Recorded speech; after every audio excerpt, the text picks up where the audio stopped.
Hello everybody and welcome back. The party are here and they're in a basement with a dead body. Now the basement looks reasonably fine. It's got wood panelled walls and plenty of nice food hanging around it.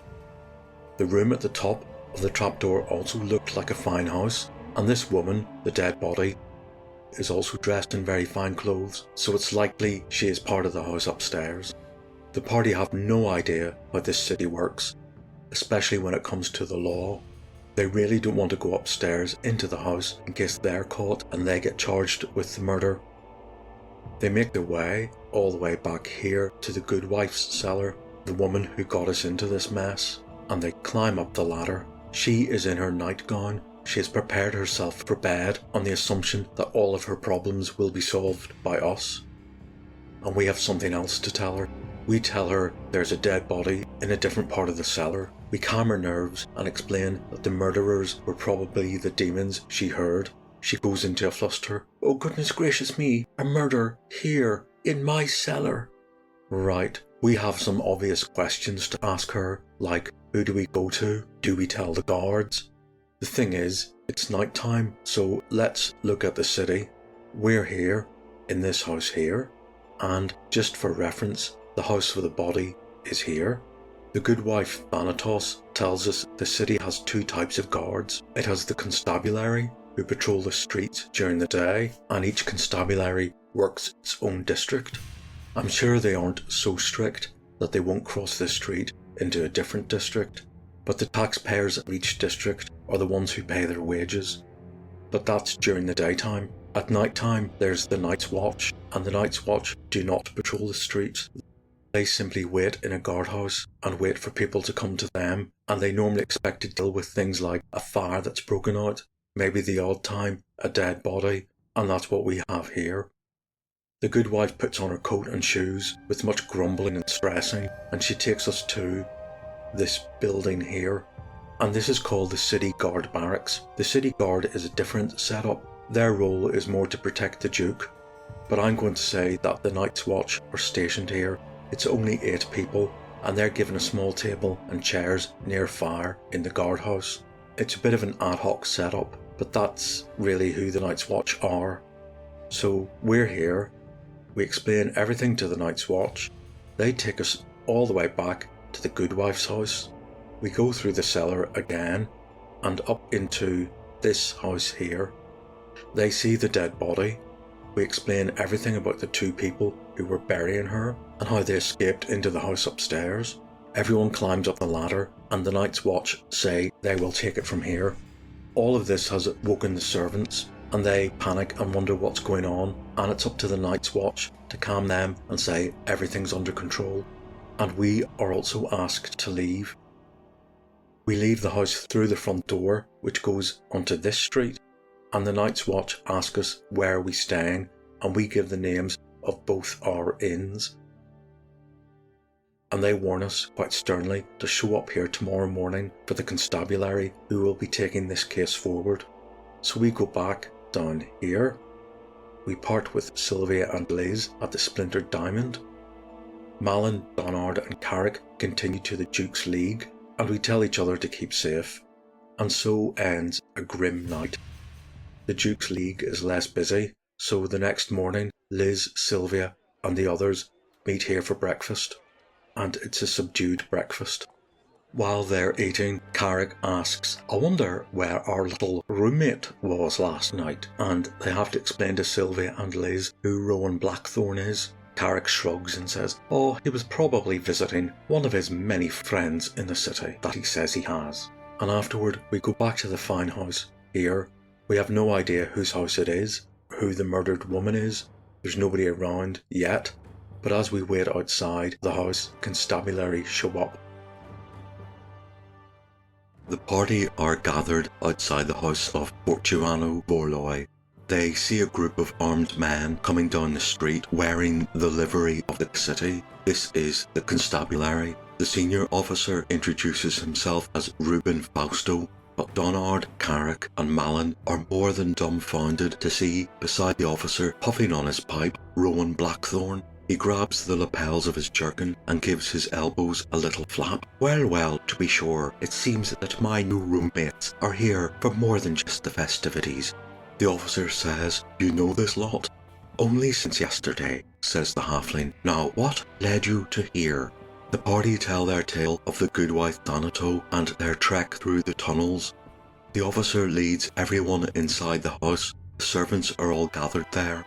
They are, as you'd expect, shocked and upset at the news. The butler has taken charge. "Jeeves, at your service," he announces. He's very old, tall, thin and frail. "We'll need to speak to your staff," says Rowan. Jeeves looks around. "Who said that?" "I did," said Rowan. "Oh, I didn't see you down there, little master," says Jeeves. "Please, forgive me." "Did the young lady live here?" asks the officer. "Oh no, this is a townhouse, not the main Vorloy residence. It's on the south coast," explains Jeeves. "The younger members of the family often stay here to enjoy the city." The officer turns to his men. "I suppose we had better see the body and have her identified." The night watch have taken the body out of the cellar and put her into the drawing room. A table has been cleared and she's laid out on it. A quick examination of the body shows her face was badly beaten and she was stabbed in the chest. Jeeves takes off his cap. "Oh indeed, yes," he says with a heavy sigh. "Lucia Vorloy, that's her."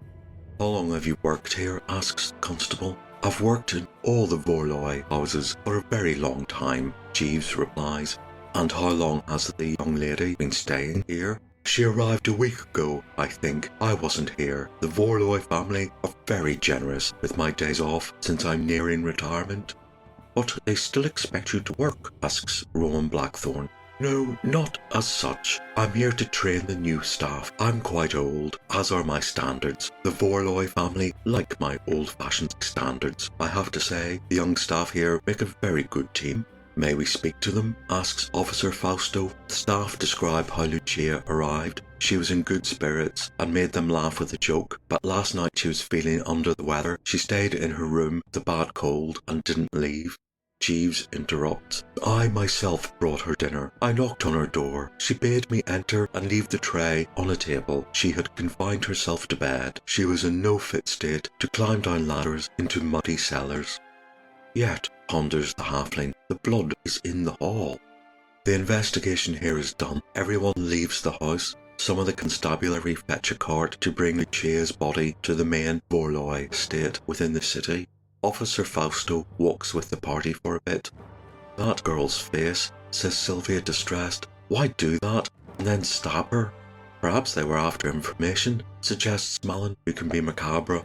"What do you mean, young master?" asks Rowan. "Well, perhaps someone wanted her to answer something, and every time she said no, they hit her. I mean, it's a technique we've used." "Who would do that?" interrupts Carrick. The party, along with Officer Fausto and Rowan Blackthorne, walk back to the inn. Fausto describes the city as full of nefarious secret organisations. Liz and Sylvia describe their encounter outside the inn yesterday.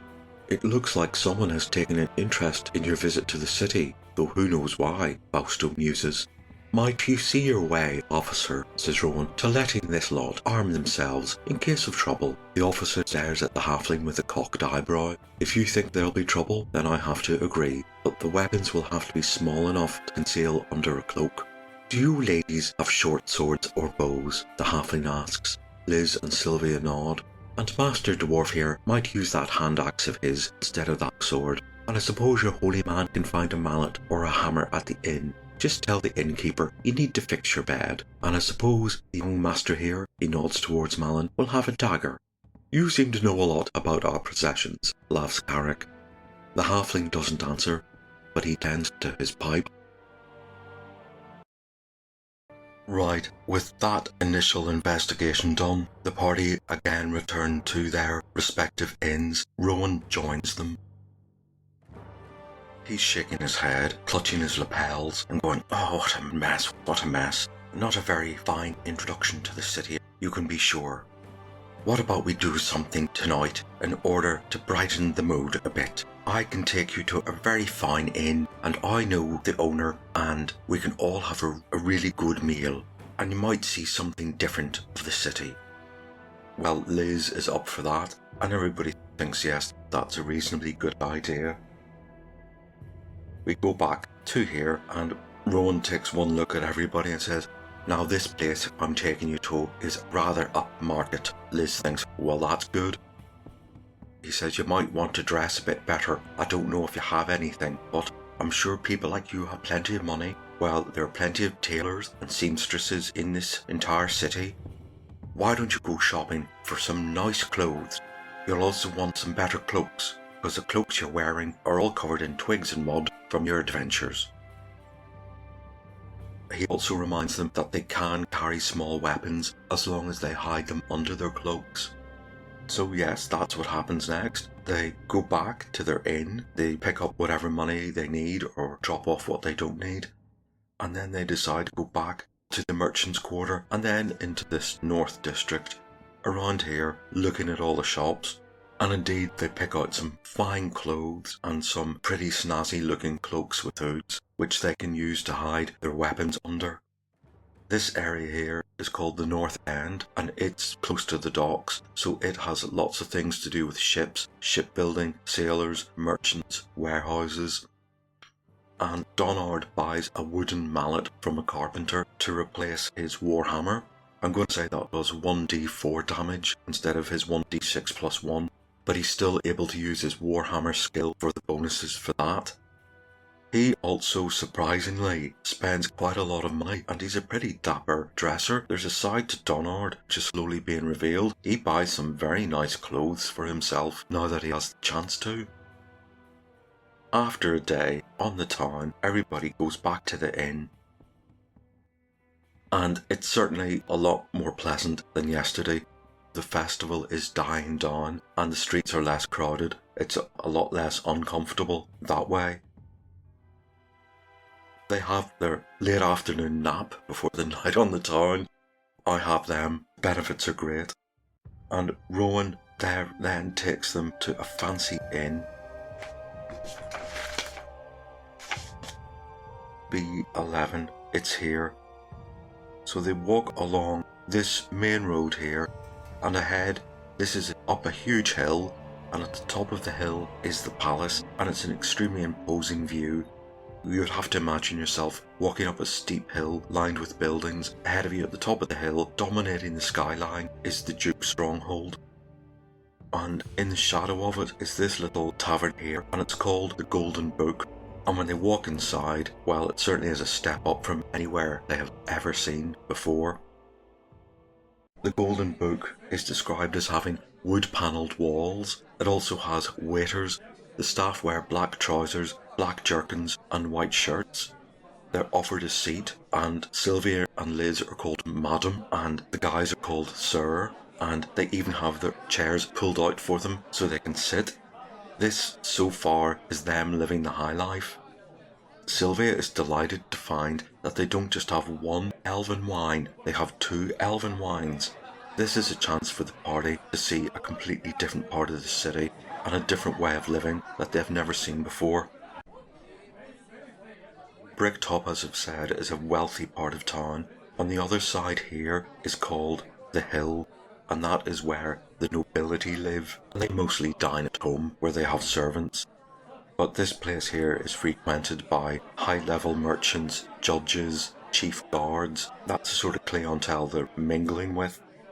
Rowan goes on about life in the 5 Shires and how he wants to be a sheriff, and I'll tell you a little bit about Rowan. He is a level 7 halfling, so yes, he has 1 level to go before he can qualify to be a sheriff. He is currently called a Crondor, which is a deputy sheriff. He doesn't think too much of the current sheriff. I rolled up his stats, and they're all within the average range apart from his dexterity. Strength, intelligence, wisdom, constitution and charisma are all 9s, 10s and 12s. His dexterity came out to be 17, and his saving throws as a level 7 halfling are incredibly low. Everybody has some kind of short weapon under their cloak. Sylvia is wearing some very fine elven chainmail. She's wearing a long jacket over it as opposed to a fancy dress. Rowan himself has a suit of some very fine chainmail which he's wearing under his jerkin just the way Frodo wore mithril chainmail under his coat. That's the kind of setup here, but everybody else is just in their clothes. Rowan goes on about the 5 Shires, and our party go on about the Eye of Traldar and their little skirmishes with the Iron Ring, and Rowan takes a very deep interest in that. And the night goes on for Liz, who has always dreamt of living this life. This is her spiritual home, and she thinks tomorrow she's going to look around here to see if any of these fine houses are for sale. They don't talk about Lucia Vorloy or the murder, because there may be people in here who are listening and they don't want to bring that subject up. As much as Liz loves the city, Rowan does tell her it comes at a price. The filth, the sickness, the crime, corruption. I love my visits to the city, but I'm very glad when it's time to go home. And also, the pipe weed here isn't very good. So a very pleasant evening ends, and everybody goes back to their inns. Because things have become a bit dangerous, they escort Liz and Sylvia back to the Splintered Diamond. They're about to separate, and from here they hear a blood-curdling scream. So that changes plans. They run up this street here, and along here, and they hear a scream again.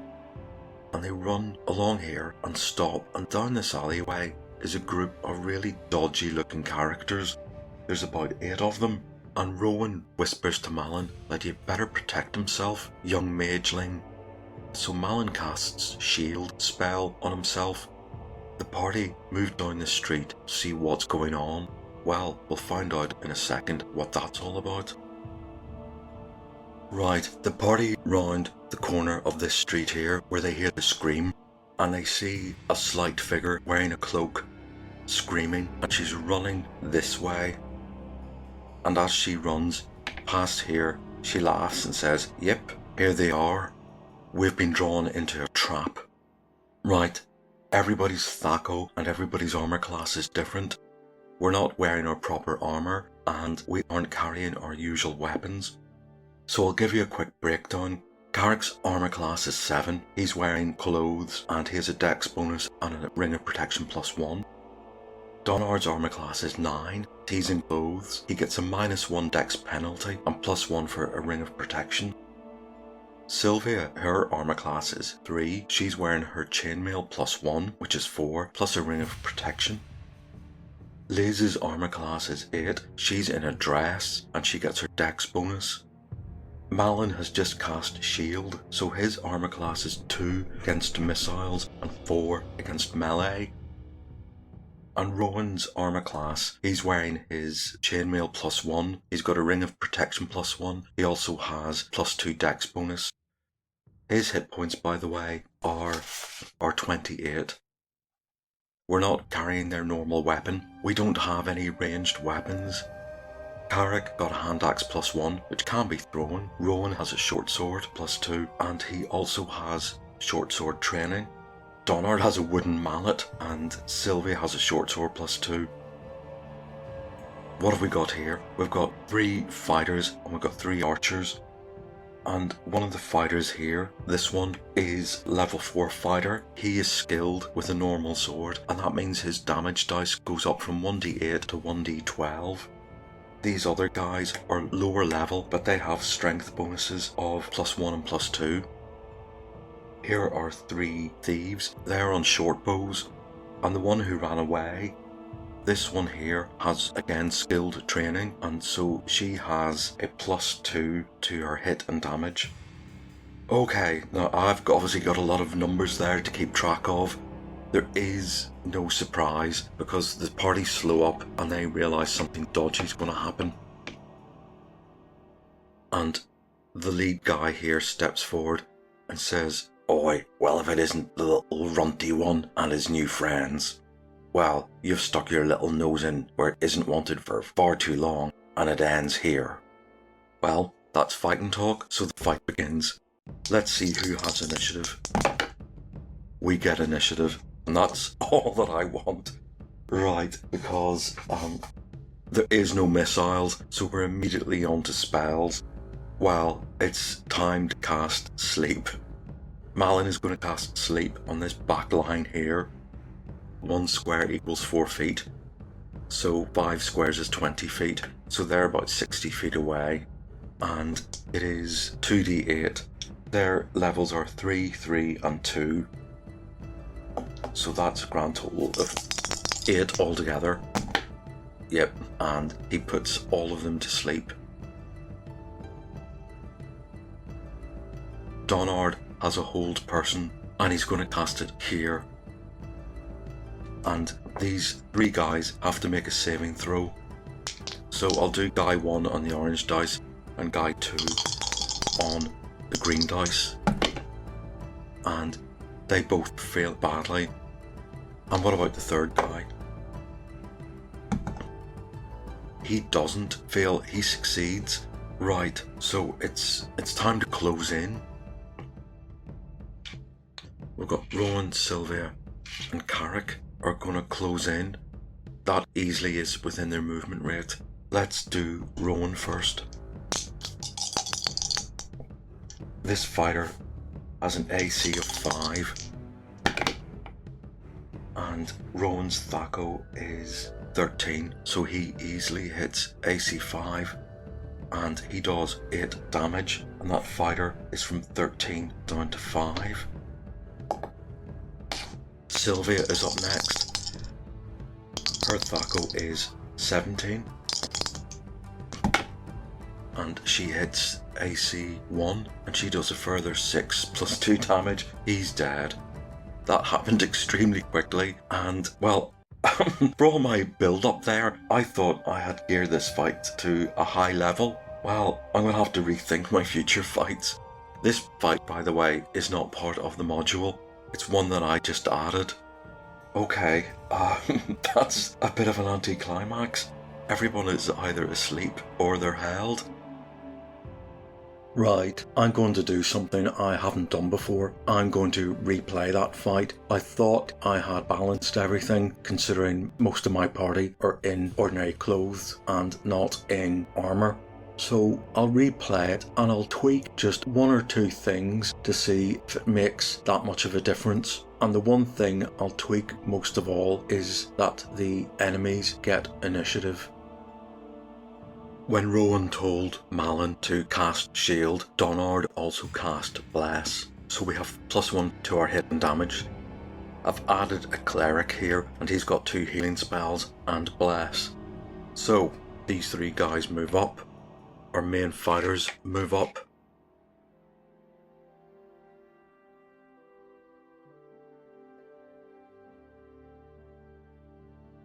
I'm going to assume that the enemies won initiative. So it's round 1. Donard is intending to cast Hold Person. Malin is intending to cast Sleep.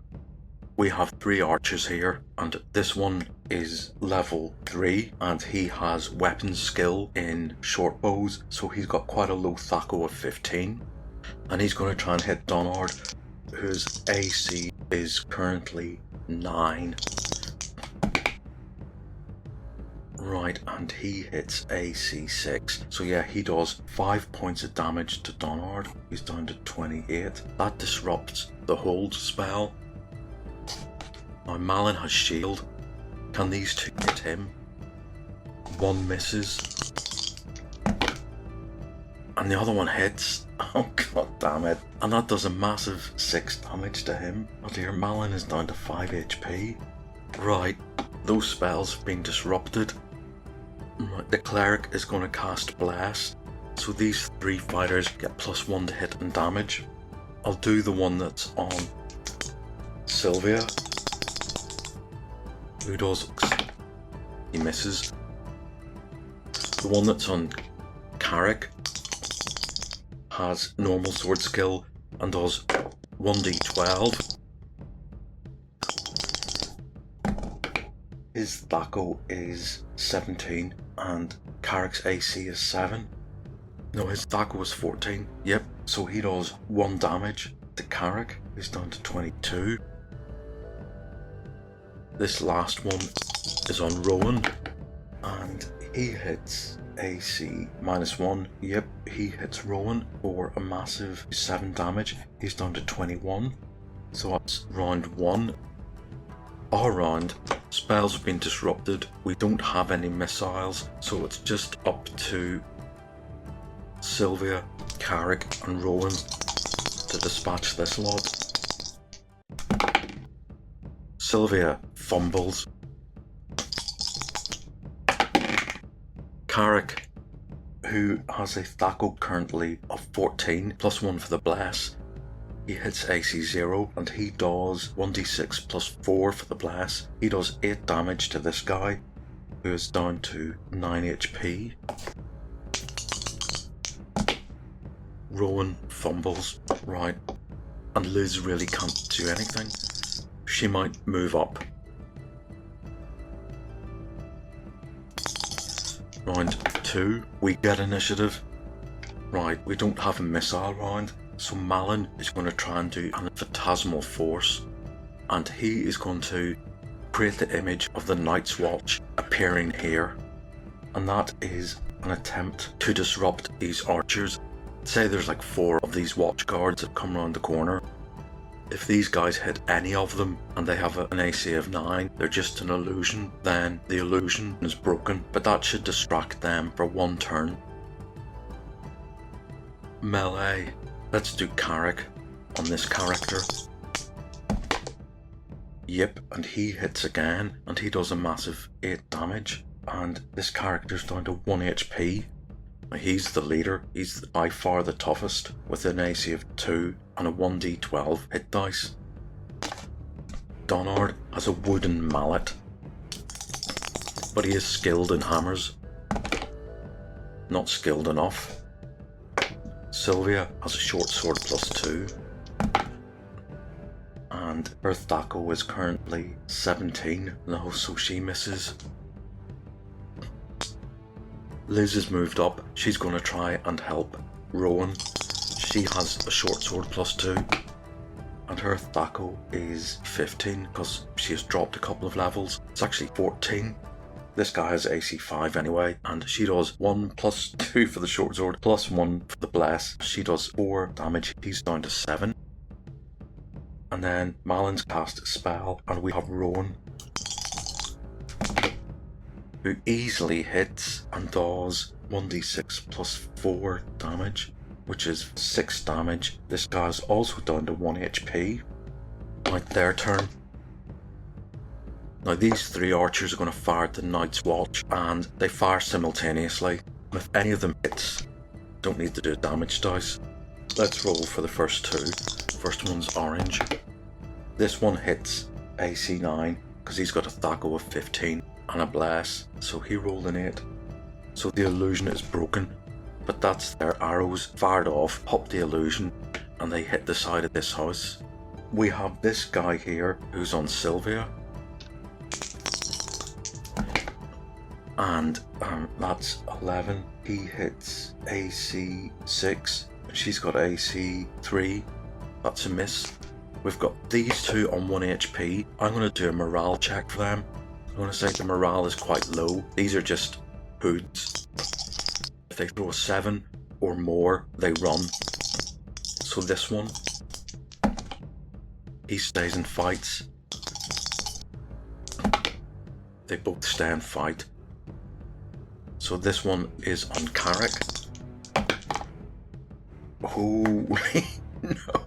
And he hits and does 12 damage. Carrick is down to 10. And then we have this one that's on Rowan, and he misses. Right, it's round 3. And they get initiative. Okay. The Phantasmal Force is gone. This archer here, he's the specialist one, is going to try and hit Donard. And he automatically misses. Good. This one is going to try and hit Malin, and he misses AC 2. And this one is going to try and shoot Malin as well, and that's a miss. Now the cleric is going to move up. That's his turn. We have the fighter that's on Sylvia, who hits AC 5. She has AC 3. we have the one that's on Carrick, who misses. It's a nice miss. Look at that, that would have killed our dwarf. And we have the one that's on Rowan, and he misses. So it's our turn. Let's have Carrick. He hits AC4, not enough. Let's have Donard. And Donard's Thaco is currently 14, so yes, he definitely. And he does 4 plus 2 damage is 6, and he wipes out that one.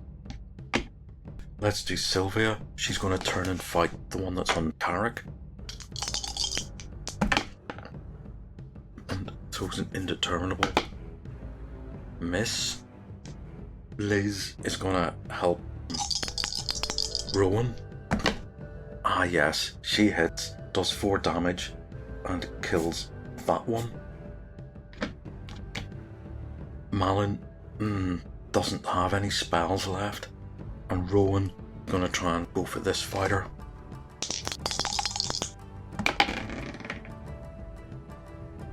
And with all his bonuses, he misses. Right, round 4. They get initiative, spells, cure light wounds on that fighter, and 5 points. He's back up to 6. Archery. Right, these guys have seen their comrades, 2 of them be killed. I'm going to do morale checks for all of them. Again, a 7 or more. That he runs. He stays. And he stays. So, these are the 2 that are trying to shoot Malin. And that does not hit AC2. And that definitely doesn't. So number 1 is gone. Cleric has cast a spell. And we've 1 fighter left. And his Thaco is 14, plus 1 for the bless. He rolls an 11. He hits Carrick for 6 points. Our dwarf is down to 4. So there's only 4 of them left. Our go. No missiles, spells, cure light wounds. 6 points. Excellent. Carrick is up to 10. Carrick's go. Hit this guy. 15. Yes, that's enough to hit. And he does 4 damage. That's 6 points. That fighter is killed. Sylvia moves up and goes for this cleric, who's got an AC of 2 and 11 hit points. Ah, look at that. She definitely hits and does 8 points of damage. 9, sorry, because of the bless. That cleric is down to 2 HP. Liz has a stab. She misses. Rowan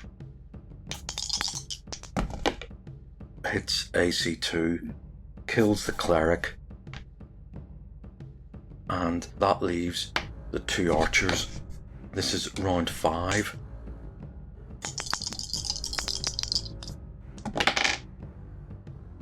And it's our turn. Right, we're going to have our frontliners move up and attack.